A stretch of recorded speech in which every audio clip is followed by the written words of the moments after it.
अब ये फ़ंड किस हद तक पाकिस्तान में किसानों की, ख़ासतौर पर वो छोटे किसान जिनके पास अब सब कुछ ख़त्म हो चुका है, उनकी फसलें तबाह हो चुकी हैं, उनकी मदद कर सकेगा, दोबारा उनको अपने पैरों पर खड़ा कर सकेगा, और मौसमियाती तब्दीलियों का कैसे इसके ज़रिए मुकाबला हो सकेगा? देखिए जी, आपने सुना होगा डूबते को तिनके का सहारा होता, और जाहिर है कि इस वक्त जिस लेवल की तबाही का सामना करना पड़ा है पंजाब को, और उसके बाद अब ये पानी सिंध की तरफ जा रहा है, तो वहाँ पे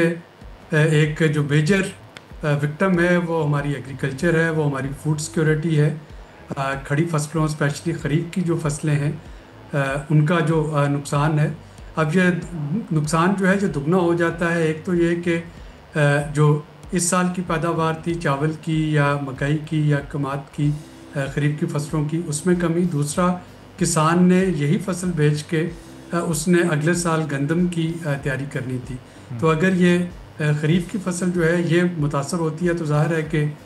रबी में, जिसमें कि मेजर हमारी क्रॉप वीट है, वो मुतासर होती। और यही वजह है कि इस वक्त जो इनिशिएटिव लॉन्च किया गया है क्लाइमेट रेजिलियंस के हवाले से फार्मर्स के लिए, जिसमें कि ज़रूरी कर्जे दिए जाएंगे, तो उसमें जो खाद अगली फसली होगी, जो बीज करना होगा, अगर पेस्टिसाइड का इस्तेमाल करना है, तो वो सारी चीज़ें, ये वाली फसल तो चूँकि उसमें उस तरह से पैदावार उनको नहीं मिलेगी,